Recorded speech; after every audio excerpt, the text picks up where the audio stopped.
What can we expect for April? Hello and welcome. Welcome to the April Goddess Guidance Oracle message. I'm Deanna Dorell, the Dancing Goddess from thedancinggoddess.com, your intuitive relationship coach and spiritual mentor. And if you are new to my world, welcome. I'm so glad that you're here. We are going to just do an overview of what to expect for the month, and I'm also going to pull some oracle cards and share some insights about what to do to prepare. So, the theme of April is courage.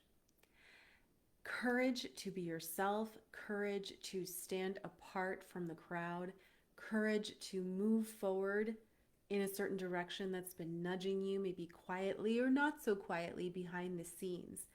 And there's a lot of relationship energy shifting in April. So, the first date right off the bat, right at the beginning of the month, April 1st, is a full moon at 7:11 p.m. Pacific in Libra, the quintessential sign of relationships, harmony, balance, also aesthetics. So these couple of dates between the first, I would say, through like the fourth or the fifth are prime time for relationship issues that have been brewing in the background to come to a full circle conclusion, closure, completion.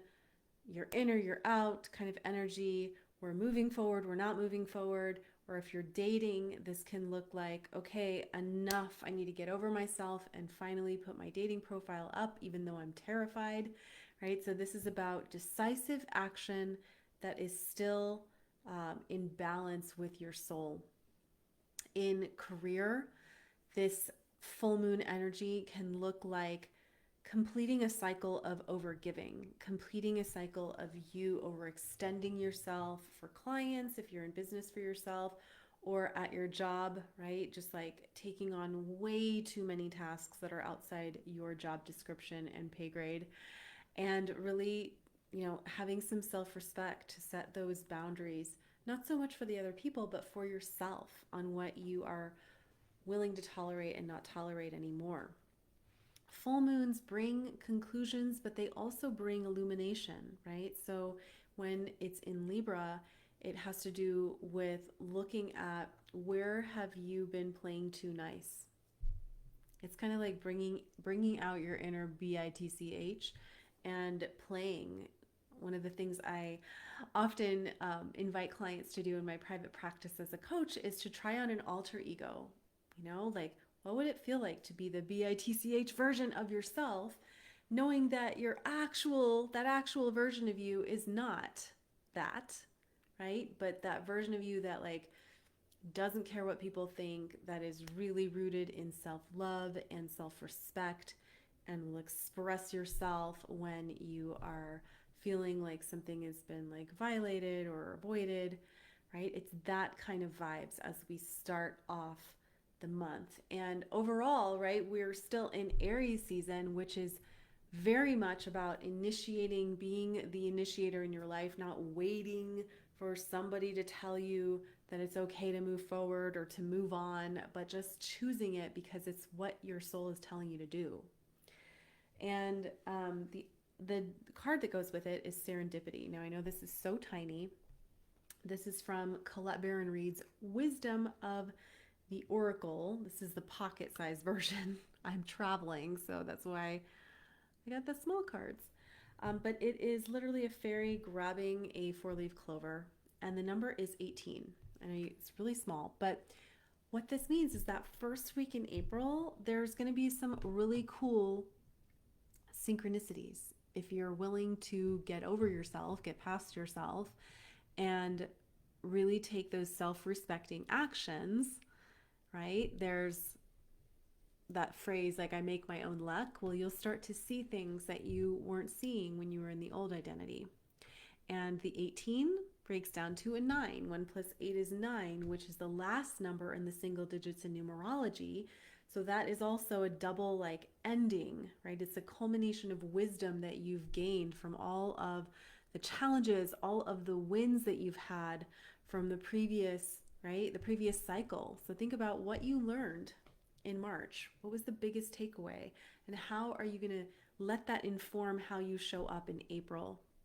If you're implementing your wisdom, right, then April may feel like just a really, really powerful, fun month where you're just expressing yourself and telling people how you feel and not worrying so much about what everybody thinks and just actualizing your dreams. And then second, the second and third week, right? So we come off this like high of possible relationship drama or clarity. And then on the heels of that, I pulled message in a bottle. So it's a pelican holding a message in a bottle. Card is 15. So once the dust clears, once it settles a bit from whatever was stirred up in the first week, the second week is saying, okay, but did you get the memo? Like, did you hear what your intuition was telling you? And if you're single, this could literally be, getting more messages if you're on a dating app, or putting yourself in contact or in situations where you would meet somebody and like have messages exchanged. So it's a very like high communication week. For those in relationships, I would expect communication to ramp up. So phone calls, emails to return. It's very kind of Gemini-esque energy in that second week. But there are messages that you need to pay attention to, and then there's also messages that are distracting. And if you are discerning enough, you will know the difference. Okay. Then, third week, April 17th, I want you to circle April 17th through the 20th. So this is the new moon period. The new moon happens on the 17th in the wee hours of the morning, 4:51 a.m. Pacific, in the fiery sign of Aries, which is that all bets are off energy. We are, the sun's in that sign, so it's still really, really much about initiation, about leadership, about not letting yourself get bogged down by your emotional world, like letting your emotions inform you, but not guide you. So if you're angry about something, right, can you get that energy out of your body? Can you, punch a pillow or go to the gym or take a shower and yell, right? It's very visceral energy in this third week. And the card I got is Truth Be Told. So it's a little owl, almost like a little professor at a podium. And he's holding open this window that's wide open. Okay? And it's a 14. So 14 is about change. It's about communication, but it's also about like keeping your eye on the prize and not letting anybody get in your way, because there's a whole new world that's opening within you, right? And around you possibly. So some of you may be moving this month or really wanting to make changes in your home life, even home decor, appearance. Like I haven't had bangs in forever, and my hairstylist was like, "Do you want bangs?" I'm like, my experience is not good with bangs, but she's like, "How about long bangs?" I'm like, "Okay, let's go for it." Right? So it's a good time to take a risk, but they're discerning risks. And as you do so, right, the right windows will open up, they will present themselves to you.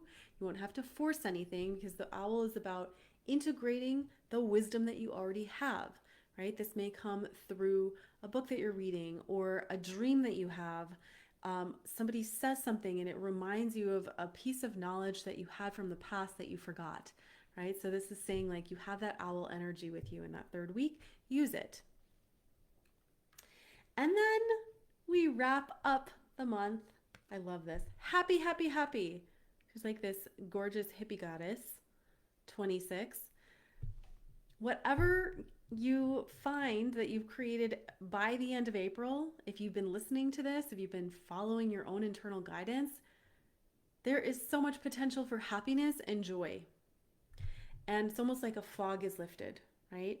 And also I'm hearing some of you have had friendships being filtered out, and you may feel like you're on a desert island, like where are my people? But they're coming. And if you're looking for an online community and you haven't already checked out the Goddess Circle Collective, I highly recommend taking a look at it. We are a community of high vibe goddesses. We explore spiritual topics, relationship stuff. It's like a mix of practical and personal growth spirituality. I'll leave the link in the description. But happiness awaits you, and happiness is your inside job. It's a state of being that you can choose anytime. It doesn't have to be because something external happens. And that's really the point of April.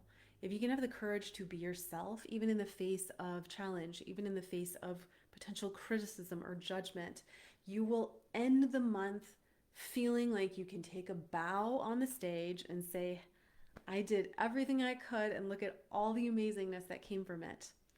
So now I want to hear from you. What is one intention that you have for yourself for this month? We will just have you put it in the comments. Share this video with a friend. If you're watching this on YouTube, if you could please subscribe so you don't miss any future videos on how to trust and love yourself.